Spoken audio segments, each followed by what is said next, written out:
முதல்ல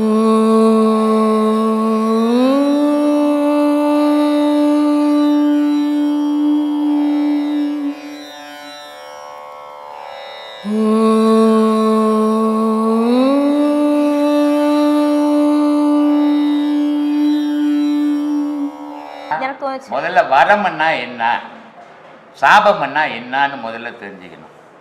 வரம்னா நன்மை, சாபம்னா தீமை இல்லையா? அதானே அதனுடைய பலன்.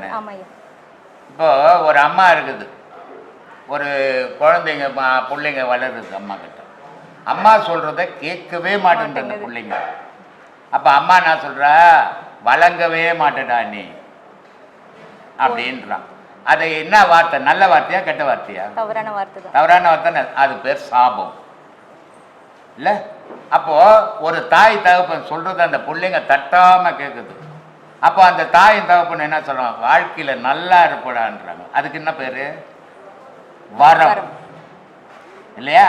அப்போ வரம்ன்றது வாழ்த்துறது, சாபம்ன்றது திட்டுறது இல்லையா? அதானே சாபம்.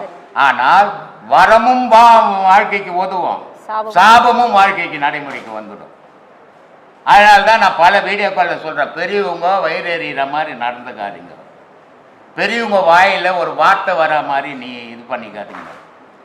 பட்டினத்தார் அவங்க அம்மா இறந்துடுறாங்க, கட்டை போட்டு அவங்க அம்மாவை கொளுத்துறாங்க. அவர் வெளியூரில் இருக்கிறாரு, அம்மா செத்துட்டாங்கன்னு தெரிஞ்சு போய் ஓடி ஆடுறாரு. ஓடி அந்த உடனே பார்த்தா அம்மாவை கட்டை மேலே அடிக்க வச்சுக்கிறாங்க. அப்போ செத்து போன ஓடல, அது கட்டை மேலே அடுக்கினான்னா எதை இரும்பு மேலே அடுக்கினான்னா. ஆனால் அந்த பிள்ளையினுடைய மனம் எப்படி இருக்குதுன்றத சொல்கிறேன் நான். என் தாய் கட்டை உடம்புல குத்தும், எங்கள் அம்மா உடம்பு வலிக்கும், செத்து போன உடல் அது கத்தியத்தை வெட்டினாட ஒன்றே ஆகுவதில்லை. ஆனால் அந்த பிள்ளையினுடைய மனம் எப்படி இருக்குதுன்றதுக்கு சொல்கிறது. எங்கள் அம்மாவுடைய உடல் வலிக்கும் அப்படின்ட்டு அந்த கட்டையெல்லாம் தள்ளிட்டு பச்சை வாழை மரத்தை வெட்டி எடுத்துன்னு வந்து வச்சுக்கின்னு கொளுத்துறாரு. எரியுது. எப்படி எரியுது? பத்தி போட்டி நெருப்பு பெட்ரோல் எல்லாம் ஊற்றி கொளுத்துல. இப்போ அதானே பண்ணிக்கிறாங்க, இப்போ அதானமா பண்ணுறாங்க. அவர் சொல்லால சுட்டு எரிக்கிறாரு. என்ன சொல்றாரு? முன்னை இட்ட தீ முப்புறத்திலே, சிவன் இட்ட தீ 3 பாகமும் எரிஞ்சு போச்சுடா ஆதியில அப்படின்றாரு. அதனால சொல்றாரு முன்னை இட்ட தீ முப்புறத்திலே, பின்னை இட்ட தீ தென்னிலங்கையில, ஆஞ்சநேயர் வாளியில தீயை கொட்டி இலங்கையை அழிச்சிச்சு இல்லையா? அதனால பின்னை இட்ட தீ தென்னிலங்கையிலே, அன்னை இட்ட தீ அடி வயிற்றிலே, யானும் இட்ட தீ மூழ்க மூழ்கவே என்றார். ஒரு தாயினுடைய கர்ப்பத்தில் நெருப்பு இல்லைன்னா நான் உருவாகி வந்திருக்க முடியாதுடா, அந்த நெருப்புல வந்தவன்டா நான் இப்போ யோக நெருப்புல இருக்கிறேன், நான் சொல்கிறேன் அது சுட்டெரிக்கணுன்றார். எரிஞ்சு போகுது. நீ நான் சொன்ன எரியுமா? சொல்லுமா? இது வரம். குழந்தை இல்லை, மனைவி கணவனோட வாழல, கணவன் மனைவியோட வாழ, இது எல்லாம் சாபம். ஏதோ ஒரு காலத்தில் யாருக்கிட்டோ வாங்கின சாபம் நடைமுறையில் இருக்குது. வரம் சாப்பாட்டுக்கே வழியில், ஆனால் 5 புள்ள பெற்றுறான், கோடி கோடியா வச்சுக்கிறான், தத்து எடுக்கிறான். காரணம் அது சாபம், இது வரம். புரிஞ்சுதா? சரி, அப்புறம் என்ன? அப்புறம் நம்ம உடம்பு பஞ்சபூதத்தால இயக்குது. ஆனா இந்த கண்ணுக்கு மட்டும் ஏயா அல்லல்ல குறையாத அக்ஷய பாத்திரம் அப்படின்னு சொல்லிட்டு அந்த கண்ணுக்கு ஐயா அவ்வளவு வர கிடையாது. இப்போ கண்ணை மூடிக்கோ, இவ்வளவு பேர் உட்காந்து காது பார்த்து சொல்லு. காது பார்க்காது. 5 பஞ்சபூதத்துல அதுவும் ஒண்ணுதான். ஆமா. பார்க்குமா? பார்க்காது. கண்ணை மூடிக்கோ. மூக்கு பார்க்குமா? பார்க்காது. மூக்குக்கு தெரிகிற வாசனை கண்ணுக்கு தெரியுமா? தெரியாது. காதுக்கு கேட்கிற சத்தம் கண்ணுக்கு உணருமா? வாய்க்கு தெரிகிற ருசி கண் அறியுமா? 5 பஞ்சபூதங்கள், 5ம் 5 தோழை செய்து, ஒன்றுக்கு ஒன்று சம்பந்தமே கிடையாது. அது தோல் அது செய்யுது. கண்ணு என்ன செய்யணுமோ அதை செய்யுது, மூக்கு என்ன செய்யணுமோ அது செய்யுது, காது என்ன செய்யணுமோ அது செய்யுது, வாய் என்ன செய்யணுமோ செய்யுது, உடல் என்ன உணரணுமோ உணரணும். அதனால மெய், வாய், கண், மூக்கு, செவி எண்ணம். அப்போ கண்ணுன்றது ஆகாய பொருள், இது காது. கண்ணுன்றது நெருப்பு, மூக்குன்றது காற்று, வாயின்றது நீர், உடல்ன்றது மண்ணுமா. இந்த 5 சேர்ந்தது தான் அண்டமாகவும் இருக்குது, பிண்டமாகவும் இருக்குதுமா. ஆனால் இந்த கண்ணு பார்த்தீங்களா, நம்ம பார்க்குறது, மனசில் எண்ணங்கள் வருது, நல்லதும் நினைக்குது, கெட்டதும், நல்வினையும் செய்ய தோணுது, தீவினையும் அதை செய்ய தானே அது பார்த்துன்னு இருக்குது.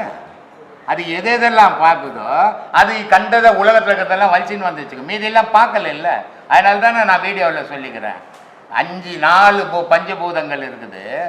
4 விட கண்ணுக்கும் மனசுக்கும் நெருங்கிய தொடர்பு. ஏன்னா எதையுமே ஒரு வினாடியில் சொல்லும், அதை மனசு எடுத்துக்கும், அதுக்கேற்ற மாதிரி அது செயல் புரியும். அது நன்மையும் நடக்கலாம், தீமையும் நடக்கலாம். அதனால கண்ணுக்கு அவ்வளோ பவர். இன்னொன்று ஐயா, நம்ம பாடம் பயிற்சி பண்ணும்போது இந்த விரலையும் சேர்த்து வச்சு பாடம் பண்ணுறோம்.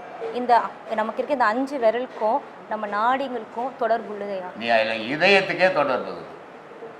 இந்த 5 விரல் இருக்குது, இந்த 5 விரலுக்கும் இதயத்துக்கும் தொடர்பு. இந்த 5 விரலும் இதயத்துக்கு தொடர்பு இருந்தாலும் இந்த 2 விரல் முக்கிய தொடர்பு. இது பெண்ணு, இது ஆண். இது ரெண்டும் சேர்ந்து தான் இது அபானன் பிராணன் பேர். இதுக்கு சக்தின்னு பேர், இதுக்கு சிவம்னு பேர். இதுக்கு பெண்ணுன்னு பேர், இதுக்கு ஆணுன்னு பேர். இது ரெண்டும் இணைஞ்சாதான் இயக்கமே. உலகமும் அப்படி தான், நீ அப்படி தான், கடவுளும் அப்படி தான். அதனால நம்ம பாடம் பண்ணும்போது கண்டிப்பா அதை சின்முத்திரை வச்சு செய்யணும். ரொம்ப அருமையா சார் சாமி, ரொம்ப சந்தோஷம். ஆசை, உலக ஆசை, தெய்வ ஆசை இல்லை. உலக ஆசைகள், பண ஆசைகள், பொருள் ஆசைகள். அதனால ஆன்மீக ஆசை இல்லை. சொல்லுங்க. சுய விசாரணை இருந்தா அதன் மூலமா கடவுளோட ஸ்வரூப தரிசனம் நமக்கு கிடைக்கும். ஆனால் சுய விசாரணை அவன் பண்ணுறதில்லை, உலக விசாரணை தான் பண்ணுறான். உலக விசாரணை பண்ணும்போது தன்னை பற்றி அவனுக்கு தெரியாமல் போயிடுது. இன்றைக்கி பெருவாரி ஜனங்கள் உலக விசாரணை பண்ணுறாங்க. அங்கே என்ன நடந்தது, இங்கே என்ன நடந்தது, அது என்ன செய்யணும், இது என்ன செய்யணும் செய்கிறான்னு தவிர நான் யார், நான் எதுக்கு வந்தேன், என்ன பண்ணணுன்றதை இவன் யோசிக்கதே இல்லை. அப்போ சுய விசாரணை பண்ணால் தெய்வ விசாரணை தெரியும். ஆனால் இவன் உலக விசாரணை பண்ணும்போது தான் விசாரணையே தெரியாமல் போயிடுறான். ஒரு மனிதன் தன் வாழ்க்கையில உறவாடக்கூடிய உறவுகளில் எது சிறந்த சாமி? தெய்வம். தெய்வமா இல்லை மனிதர்களா? தெய்வம். தெய்வம். மனிதர்கிட்ட தான் தெய்வம் இருக்குது இல்லையா? பல வீடியோக்களில் சொல்ல மனிதனுக்குள்ளே தான் தெய்வம் இருக்குது. அந்த தெய்வ உறவு மனித உறவு எப்படி இருக்கணும்னா உண்மையான உறவாக இருக்கும். அதுதான் தெய்வ உறவு. நமக்கு ஏற்படும் அவமானம், அநீதி, துன்பங்கள் இதிலிருந்து விடைபெறத்துக்கு எந்த வழியாக இருக்கும் சாமி? சிந்தனைமா. காலையில் கூட சொன்னேன் நான், அவமானத்தை ஒரு மனிதன் மறக்கவே கூடாது. எவன் ஒருத்தன் அவமானத்தை மறக்கிறானோ அவன் வாழ்க்கையில் முன்னேறவே முடியாது. அவமானத்தை ஞாபகத்தில் எல்லாத்தையும் உலகத்தில் மறக்கலாம், நீ அவமானத்தை மட்டும் மறக்கக்கூடாது. அவமானம் ஏன் வந்தது, எதுக்காக வந்தது, நம்ம பலவீனம் என்ன, அப்போ நம்ம பலமே என்ன, நம்ம எதை நோக்கி பயணம் பண்ணணும் அப்படின்ற அந்த அவமானம் ஞாபகம் வர வர வர வர அவன் வாழ்க்கையில் முன்னேற்றம் வரும். அவமானத்தை எப்போ மறக்கிறானோ அடிக்கடி அவமானம் ஏற்படுமே தவிர வாழ்க்கையில் முன்னேற்றம் ஏற்படாது. ஆனால் சில பேர் அவங்கள ரொம்ப இன்னும் கஷ்டப்படுத்திட்டே தானே சாமி இருக்கிறாங்க. அவங்க கஷ்டப்படுத்துவாங்க, நீ ஏன் அவங்ககிட்ட போய் சிக்கிற? அது உன் செயல் தானே. நம்ம எப்போ அதுக்கு தான் சொல்லிக்கிறாங்க ஆதியில், துஷ்டனை கண்டா ஒரு அடி தூரம் போனிட்டு.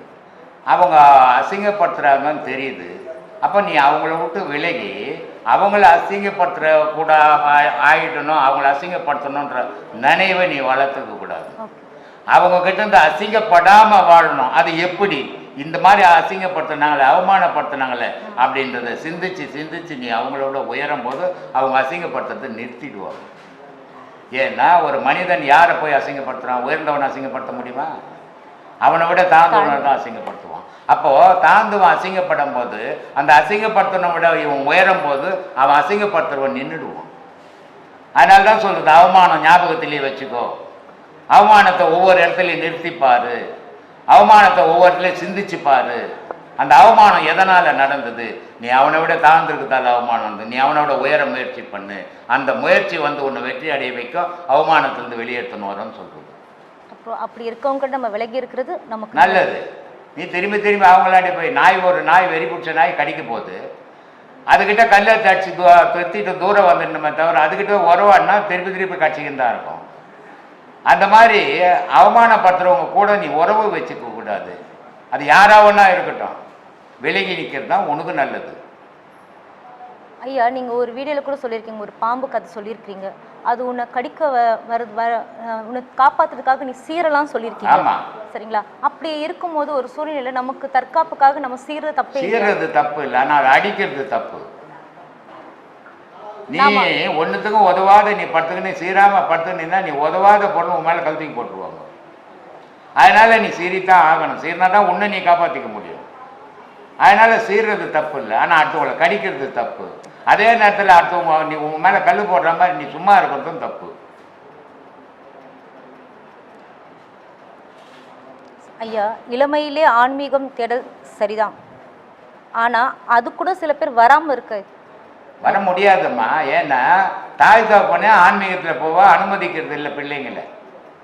என் பிள்ளை இன்ஜினியர் ஆகணும், வக்கீல் ஆகணும், ஜட்ஜி ஆகணும், மந்திரி ஆகணும் தானே வளர்க்குறாங்க. ஆன்மீகவாதி ஆகணும்னு எந்த தாய் தகப்பனாவது வளர்க்குறாங்களா? அப்படியே தப்பி தவறி அந்த பிள்ளைங்க வந்தாலும் அந்த தாய் தகப்பன் விடுறதில்லை. என்கிட்ட ஒரு பையன் வந்தான், சினிமா ப்ரொடியூசர், டைரக்டர். அவன் திருமங்கலத்துலேருந்து வந்தான். அவன் சொல்கிறான், வருத்தப்படுறான் என்கிட்ட, நான் ஆன்மீகத்தில் போகணுன்னு எவ்வளோ முயற்சி பண்ணி வீட்டுக்கு தெரியாத வரும் சாமி. எங்கள் அம்மா சொல்கிறாங்க, இதெல்லாம் தேவையில்லை, போய் பணம் சம்பாதிட்டா சினிமா துறைக்கு போட்டான்னு சொல்கிறாங்க. அப்போது அந்த தாய் தகப்பனே ஆன்மீகத்தில் போகாமல் தடுக்கிற எத்தனையோ தாய் தகப்பனுங்க இருக்கிற காலத்தில் எங்கே ஆன்மீகம் வளரும்? நிலையற்ற சந்தோஷம், நிலையில்லா சந்தோஷம் அப்படின்னு எதை சாமி நம்ம உணரலாம்? ரெண்டுமே ஒரு பொருள் தான் நம்ம நீ சொன்னது. நிலையான சந்தோஷம், நிலையற்ற சந்தோஷம்னு கேட்கணும். நீ அப்படி கேட்கலையே. எப்படி கேட்ட? என்ன எழுதிக்கிற பாரு. நிலையற்ற சந்தோஷம், நிலையான சந்தோஷம். நிலையற்ற சந்தோஷம், நிலையான சந்தோஷம். நிலையற்ற சந்தோஷம் எங்கே கிடைக்கும்? ஊர் ஃபுல்லாக கிடைக்கும். நிலையான சந்தோஷம் எங்கே கிடைக்கும்? பிள்ளைங்க கிட்ட கிடைக்கும், கணவங்கிட்ட கிடைக்கும், தாய் தப்பங்கிட்ட கிடைக்கும், கடவுள்கிட்ட கிடைக்கும். ஆனால் கணவங்கிட்ட கூட சில நேரத்தில் சந்தோஷம் இல்லாத மனைவி ஆகிடுவான். பிள்ளைங்க கிட்ட கூட சந்தோஷம் இல்லாத சில நேரத்தில் தாய் தப்பம் ஆகிடுவான். ஆனால் கடவுள்கிட்ட எப்பவுமே சந்தோஷமாக இருக்கலாமா? அதுதான் நிலையான சந்தோஷம் உலகத்திலே. ஆன்மீகத்தை செல்றவங்க குடும்பத்தை பற்றி கவலையில் இருந்து எப்படி சமயம் விழுறது? ஆன்மீகத்தில் இருக்கிறவங்க குடும்பத்தை பற்றி கவலையில் இருந்து எப்படி மீள்வது? புரியலையம்மா நீ கேட்குறது. ஆன்மீகத்தில் இருப்பவர்கள் குடும்பத்தை பற்றி கவலையில் இருந்து எப்படி நம்ம கடவுளே இருந்தானாக்கா நம்ம குடும்பத்தை விட்டுடுவோமோ அப்படின்ற ஒரு சிந்தனை. ஏன் உனக்கு அந்த சந்தேகம்? எவனாலுமே முடியாதுமா அது. சில பேர் இப்போல்லாம் என்ன நினச்சின்னு இருக்கிறாங்கன்னா, இந்த ஆன்மீகத்துக்குள்ளே போனால் அவருக்கு குடும்பத்தை விட்டுடுவார், காட்டுக்கு போடுவார், அவர் சாமியார் ஆகிடுவார் அப்படின்லாம் நினச்சின்னு இருக்கிறாங்க. இதெல்லாம் நடக்காத காரியம். இதெல்லாம் சும்மா கற்பனை. ஏன்னு சொல்கிறேன்னா, நீ வீட்டை விட்டு வெளியேறணும்னு உன் விதி இருந்துச்சுன்னு சொன்னால் ஆன்மீகம்ன்ற ஒரு விஷயமே தேவை கிடையாது. தானாகவே வீட்டை விட்டு ஓடிடுவேன். அதனால் ஆன்மீகம் அதுக்கு ஒரு தடையே கிடையாது. ஆன்மீகத்தில் இருந்து இல்லறத்தில் இருந்துக்கினே துறவரத்தை நாடணும். அதுதான் ஏதோ ஒரு பிறவியில் உனக்கு அது முழுமை பெறும். நீ ஆன்மீகத்தில் போன உடனே நீ ஞானி ஆக முடியாது. அதெல்லாம் ஒரு கற்பனையில் ஒன்றா ஆகலாம், நிஜத்தில் வர முடியாது. நான் இமயமலைக்கு போயிருந்தேன். அங்கே நிறைய ஒரு 500 பேர் இருக்கிறாங்க. நான் நினச்சேன் இவங்கெல்லாம் ஒரு பெரிய ஆன்மீகத்தில் போகிறாங்க போலகுதுன்னு நினச்சேன். அப்புறம் கேட்டேன் நான் அங்கே சிலரை, இந்த மாதிரி இருக்கிறீங்களே, ஆன்மீகத்தில் ஏதாவது பயணங்கள் உண்டா அப்படின்னு கேட்டதுக்கு அவங்க சொன்னாங்க, அதெல்லாம் இங்கே ஒன்றும் கிடையாதுங்க, கடை வாங்கி கொண்டுட்டு பயந்துக்கு நீங்கள் ஓடியான்ட்டோம், குடும்பத்தை காப்பாற்ற முடியாத பயந்துக்கு நீங்கள் வந்துட்டோம், இங்கே வந்து டைரக்டர் செத்துட்டாரு, நடிகர் அவங்க அம்மா செத்து போயிட்டாங்க, அவங்களுக்கு பிறந்த நாளுன்னு சோறு வருது வண்டியில், நாங்கள் வாங்கி சாப்பிட்டு நிம்மதியாகிறோம், டூரிஸ்ட் வராங்க, அவங்க 5-10 கூட செலவு வச்சுக்கிறோன்றோம். அந்த மாதிரி தான் ஓடுவாங்களே தவிர இறைவனை தேடி எவனாலையும் ஓட முடியாது. அது சும்மா ஒரு கற்பனை கதை. ஐயா, கடவுள் அருள் என்பது என்ன ஐயா? சந்தோஷமா இருக்க வைக்கிறது, எந்த நேரத்திலும் துக்கம் இல்லாத இருக்கிறது, எப்பவுமே பேரொழியில் நிற்கிறது கடவுளுடைய அருள்.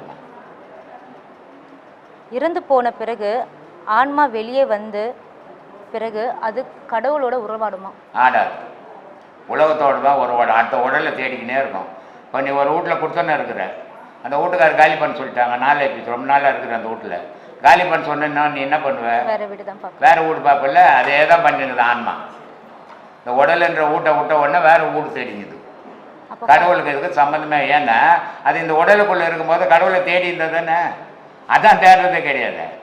பணத்தையே தேய்ச்சி ஊரையே தேய்ச்சி ஊட்டையே தேய்ச்சி அதையே தான் இப்போவும் செத்த பிறகும் தேடும்.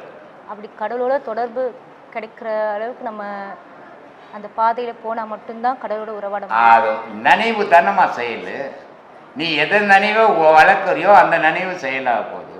உலக நினைவை வளர்க்கும் போது உலகத்தோடு உறவாட போகிற, உலக விஷயத்தை விட்டுட்டு கடவுளோட நினைவோடு வாழும்போது கடவுளோட போகிற. உன் நினைவு தான்மா செயலுக்கு அடிப்படை. துன்பம் வரும்போதெல்லாம் இதெல்லாம் என் தலை விதின்னு நினைக்கிறோம். அது ஏன் அந்த மாதிரி சொல்கிறாங்க? ஆமாம், எப்பப்போ நீ முட்டாள் ஆகுறியோ அப்போல்லாம் தலைவிதி வந்து நிற்கும். எப்பப்பெல்லாம் நீ புத்திசாலி ஆகுறோ அப்போல்லாம் அறிவு வந்து நிற்கும். இது மனுஷனுடைய இயலாமை மாதிரி. அந்த துன்பம் ஏன் வந்து நம்ம செய்த தவறு என்னான்னு யோசிக்கவே மாட்டான். விதி மேலே போயிடுவான், இல்லை கடவுள் மேலே போயிடுவான். இவன் செய்த முட்டாள்தனத்தை யோசிக்கவே மாட்டான். அப்போ நடப்பதெல்லாம் விதினாக்கா அப்போ புத்தியும் அறிவும் எதுக்குயா? அதுதான் சொல்கிறேன், அதை யோசிக்கணும். இது ஏன் நடந்தது? அப்போ நம்மளுடைய செயல். இப்போ ஒருத்தர்கிட்ட ஒரு 1000 ரூபாய் கடன் கேட்குறேன். அவர் சொல்கிறாரு நாளைக்கு வாப்பா தரேன் அப்படின்னு சொல்கிறாரு. நீ என்ன பண்ணுவ? 7 மணிக்கு வாங்கினோடனே சைக்கிள் எடுத்துன்னு ஓடுவேன். அவர் கொடுத்துட்டாருன்னா சொல்லுவேன், ரொம்ப உஷாராக போகணுங்க, நான் கொஞ்சம் லேட்டாக இருந்தோட போயிட்டு வர கொடுக்க மாட்டாருங்க. கரெக்ட் டைம் பக்கத்து வீட்டில் சைக்கிள் வாங்கின உடனே ஓடி வாங்கினாங்க, கொடுத்தாருங்க. சரி எல்லாம் வாங்கின்னு ஓடி அவர் இல்லைன்ட்டானே, என் விதிங்க, நான் என்னங்க பண்ணுறது அப்படின்ட்டு கொடுக்குறவருக்கு விதி என்னாகுது? அவர் அந்த நேரத்துக்கு சரி இருந்தாலும் கேட்குறானேன்னு கொடுக்குறேன்ட்டான். வீட்டுக்கு போனவொடனே யோசித்தான், இவன் கொடுத்தா திருப்பி கொடுப்பானா கொடுக்க மாட்டான், நான் அதனால் கொடுக்க வேணான்னு நினச்சிட்டான். அவ்வளோதான் வித்தியாசம். இங்கே எங்கே விதிக்கு வேலை இருக்குது? கண்டதை விதின்னு எடுத்துக்கு தெரியக்கூடாது. இது மூடத்தனம்னு அர்த்தம். உன்னையும் மீறி நடக்கிறது தான் விதி. நீ செய்யறதெல்லாம் விதி இல்லை. மன வலிமை என்றால் என்ன ஐயா? உறுதி எப்படி இருக்கு? அதை பெறத்துக்கு என்ன வழி ஐயா? ஞானம் தான்மா வழி. மன உறுதியோட கொண்டா. இப்போ எங்கள் அம்மா இறந்துட்டாங்க. அம்மா இருந்தால் என்ன பண்ணுவான் பிள்ளை? கஷ்டப்படுவான், சாப்பிட்றதுக்கு கூட கஷ்டப்படுவானா? ஆமாம் ஐயா. ஒரு தாய் உங்கள் அம்மா இருந்துட்டா என்ன பண்ணுவ நீ?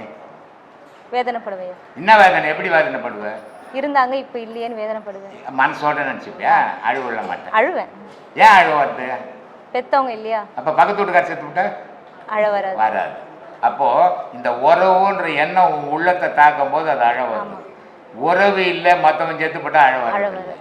எங்கள் அம்மா சேர்த்துட்டு நான் மற்றவங்க தான் நினச்சிக்கிறேன். இந்த மன உறுதி ஆன்மீகத்தில் தான் வரும். இதோ எங்கள் தம்பி பொண்ணு வேலை செய்யுது இல்லை, அவங்க அப்பா செத்த கூட பிறந்த தம்பி பக்கத்து தெருவு தான் வீடு, சாவுக்கு போடல. நான் உங்களால் முடியுமா?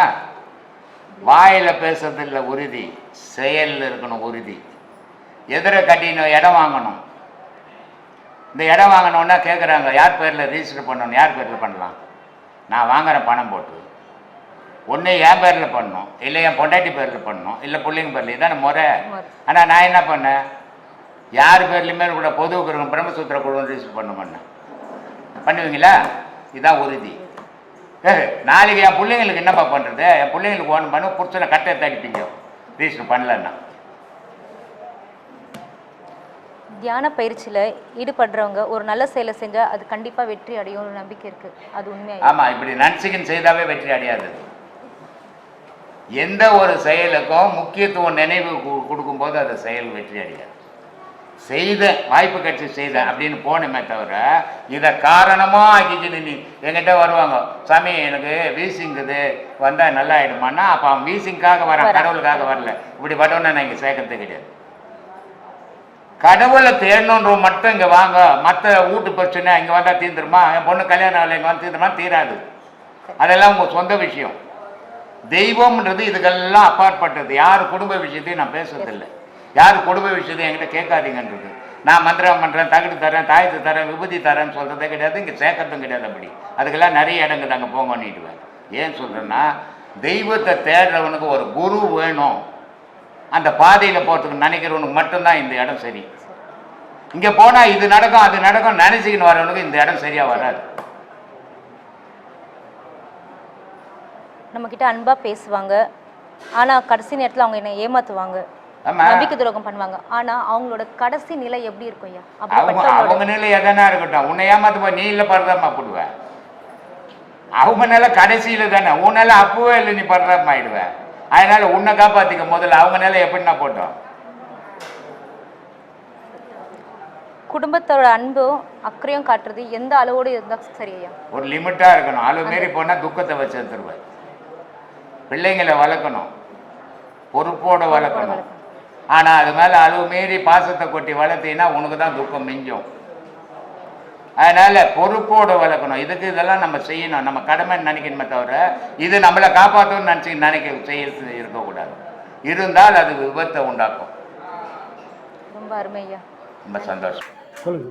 ஞான தந்தைக்கு ஆத்ம வணக்கம். ஆத்மா வணக்கம். நிலையான செல்வம், நிலையில்லா செல்வம், இது ரெண்டுத்துக்கும் என்ன அப்பா வித்தியாசம்? நான் சேர்த்து வச்ச சொத்து நான் எதுக்கு பணம் சேர்த்து வைக்கிறேன்? என்ன பின்னாடி அதை காப்பாற்றும் அப்படின்றதுக்காக சேர்த்து வைக்கிறேன். அப்போ அது கூட நிலையான செல்வம் தானே. நிலையான செல்வம் இல்லைன்னா அது என்னை காப்பாற்றுமா? நான் கட்டின பொண்டாடி கூட என்னை காப்பாற்றும் தான் கட்டுறேன். அது பஜேரியா தானே போய் கட்டணும். அது போய்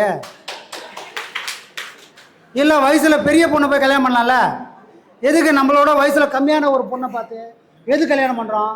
எனக்கு வயசானா கூட அந்த மாதிரி என்னை எடுத்து காப்பாற்றுவாங்கன்னு தான். அப்போ பொண்டாட்டியை கட்டுறதுக்கு காரணமே எனக்கு வயசான காலத்தில் கூட எனக்கு ஒரு துணைவியாக வரணும் தான். அதுக்கு பேர் துணைவி. யார் துணைவியாக வர முடியும்? யார் உன்னை காப்பாற்றக்கூடிய பலமாக இருக்குதோ அவங்க தான் துணையாக வர முடியும். அப்போ பொண்டாட்டின்றவங்க உன்னை காப்பாற்றக்கூடிய சக்தி அவங்ககிட்ட இருந்ததுனால தான் உனக்கு பொண்டாட்டியாக வந்துக்கிறாங்க. அவங்க எதுவும் சும்மா வரல. நீ தாலி கட்டினதுனால அவங்க வரல. உன்னால் முடியாத காலத்தில் கூட ஒரு மனைவியால் உன்னை காப்பாற்ற முடியுன்றது சாட்சியாக அவங்க இருக்கிறாங்க. அப்போ இவங்க கூட நிலையான செல்வம் தான். நான் பெத்த புள்ள கூட என்னை ஒரு நாள் காப்பாற்றுவான். அப்போ இது கூட நிலையான செல்வம் தான் அப்படின்னு நாம் ஒரு மனக்கணக்கு போட்டுக்கிறோம். அப்போ பெரியவங்க என்ன சொல்கிறாங்கன்னா, டே இதெல்லாம் நீ காப்பாற்றுறதெல்லாம் ஒரு நியாயம்தான். எது வரைக்கும் உன்னை அதை காப்பாற்றும்? ஐயா சொன்ன மாதிரி தான். உடலில் பலமோ பாக்கெட்டில் பணமோ இருக்கிற வரைக்கும் இதெல்லாம் கூட வரும். இது ரெண்டும் ஒரு நாள் போயிடுமே. நீ ஒரு நாள் படுத்த படுக்கை ஆயிடுச்சுன்னா இந்த பணம் உன்னை காப்பாற்றுமான்னா முடியாது. இல்லை நீ போயிட்ட, அப்போ இந்த பணமும் இந்த மனைவியும் இந்த மக்களும் எல்லாரும் வருவாங்கன்னா யாரும் வரமாட்டாங்கப்பா. அப்போ யார் தான் வருவாங்க? எப்போ எல்லா மனுஷனும் 2 செல்வத்தை சேர்க்குறான். எந்த செல்வம்? 2 செல்வத்தை சேர்க்குறான் எல்லா மனுஷனும், தெரிஞ்சோ தெரியாமலோ. அந்த செல்வம் இது.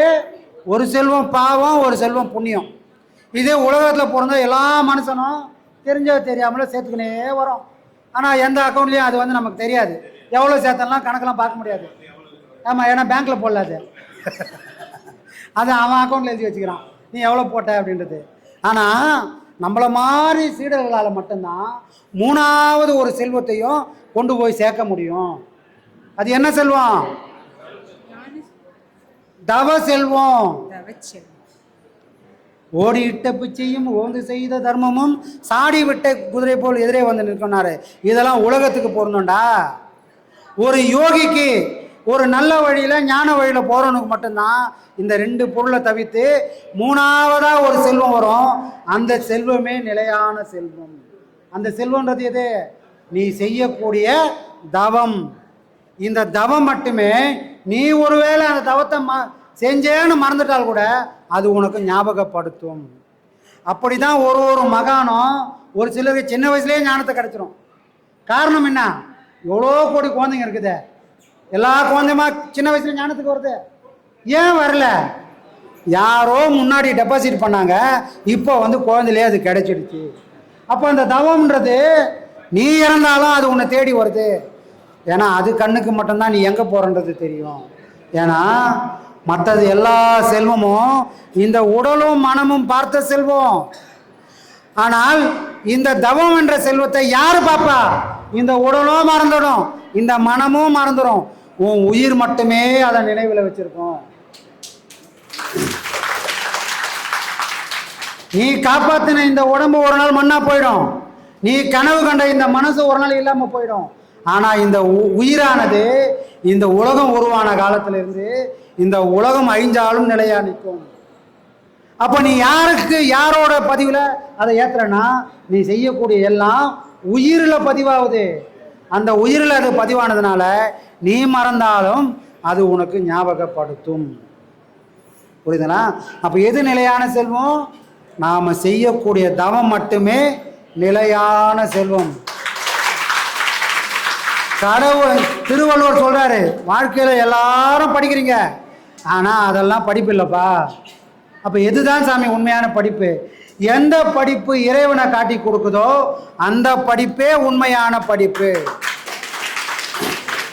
அதனாலதான் உலகத்தார் படிச்ச படிப்பெல்லாம் நம்ம குருநாதர் படிக்காம இறைவனை காட்டி கொடுக்கக்கூடிய படிப்பை படிச்சதுனாலதான் இன்னைக்கு ஞானத்தையும் இறைவனையும் நம்ம காட்டி கொடுக்க முடிஞ்சது.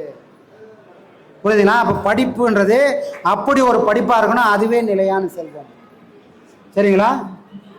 சரி, அப்புறம் வேகம், விவேகம், அமைதி, இதுக்கு என்ன மீனிங்? வேகம், விவேகம், அமைதி.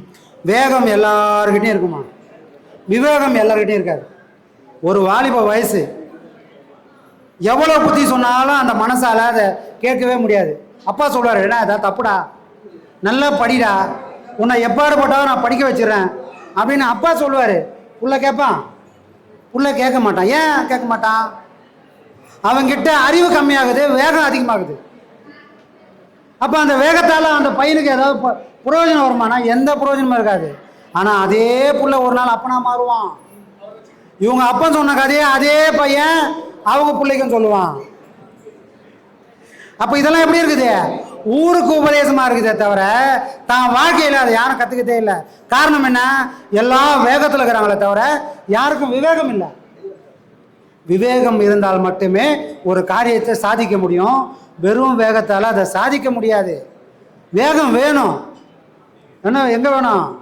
டயர்ல இருக்கிற காத்து மாதிரி வேணும். எங்க இருக்கணுமோ அங்க அது வேணும். காத்தே இல்லாம பயணம் பண்ண முடியுமா? வண்டியில எல்லா பொருளும் இருக்குது, காத்து இல்லைன்னா வண்டி ஓடுமா? ஓடாது. அப்போ அதை போல தேவையான அளவுக்கு வேகத்தை வச்சுக்கின்னு அதை விட அதிகமாக விவேகத்தை கை கொண்டால் உன் வாழ்க்கை சிறப்பாக இருக்கும். எது அதிகமாக இருக்கணுமோ அது அதிகமாக இருக்கணும். பஞ்சபாண்டவர்கள் 5 பேர் தான், துரியோதனன் 100 பேர். ஆனால் யார் ஜெயிச்சா? 100 ஜெயிச்சுதா 5 ஜெயிச்சுதா? 5 தானே ஜெயிச்சது. அப்போ இங்கே எதுக்கு முக்கியம்? ஆழ்பனமோ அம்பானியோ இங்கே பெரிய விஷயமே இல்லை. நீ யார் கூட இருக்கிறது தான் விஷயம். 100 பேர் இருந்தான், யார் கூட இருந்தான்? சகுனி கூட இருந்தான், அதனால 100 பேரும் செத்தான். 5 பேர் தான் இருந்தான், யார் கூட இருந்தான்? ஆண்டவன் கூட இருந்தான். நாம கூட இன்னைக்கு ஆண்டவன் கூட வரோம். உன் வேகமும் விவேகமும் யார் கூட இருந்தா உனக்கு கை கொடுமோ அங்க இருக்கணும். அதுக்குதான் திருவள்ளுவர் சொன்னாரு, எல்லாரும் கூட சேர்ந்து வாழலான்னு முடிவு பண்ணாத. யாருக்கிட்ட இருந்து நீ விலகி இருக்கணுமோ அங்கே விலகி இருக்கணும், யாருக்கிட்ட சேரணுமோ அங்கே சேர்ந்து இருக்கணும். இந்த அறிவு இல்லாமல் யார் கூட சேரக்கூடாது அவங்க கூட போய் சேர்ந்து, யார் கூட சேரணுமோ அவங்க கூட இருந்து பிரிஞ்சனா கர்ணனோட வாழ்க்கை நீ உதாரணமா எடுத்துக்கோ. அவன் நல்லவன் தான், அவனை மாதிரி தர்மவான் யாருமே இல்லை. ஆனால் சேர்ந்த இடம் தப்பா போச்சே, சேர்ந்த இடம் சரியில்லை சாமி. அப்போ சேரிடம் அறிந்து சேருன்னு பெரியவங்க சொன்னது சும்மா இல்லை. உன் வாழ்க்கையில நாம நடைமுறைப்படுத்தினால் நம்ம வாழ்க்கையும் நாளைக்கு சிறப்பா இருக்கும். சரிங்களா? இந்த கேள்வி தான் இப்போ வச்சுருந்தேன். இப்போ துரியோதனன் கிருஷ்ணரோட தலைப்பக்கத்துலேயே உட்காந்துருக்காரு, பஞ்சபாண்டோட அர்ஜுனன் கால் பகுதியில் உட்காந்துருக்காரு. இதுக்கான அடுத்த கேள்வி இதுதான் வச்சுருந்தேன். அதை தான் போன வாரம் கவிதை ஒன்று எழுதினேன். கால் பிடித்தோரே கரை காண்பார், கை பிடித்தோரோ கரை காணார். இது நம்ம குருநாதருக்காக எழுதின கவிதை. அது இப்படி தான் ஆரம்பத்தில் எழுதினேன். நான் வண்டியில் ஒரு வண்டியில் போகலான்னு போட்டால் காலம் நம்மளை இன்னொரு வண்டியில் எதுவுமே உட்காரைக்குது. அது ஒரு உலகம், அது ஒரு குழந்தை உலகம். அந்த குழந்தை மனசாக இருந்தால் மட்டும்தான் கவிதைகளே வரும். அந்த குழந்தை மனசு போய் ஒரு இளைஞனோட மனசோ ஒரு ஆளோட மனசோ வந்தால் அங்கே கவிதை வராது,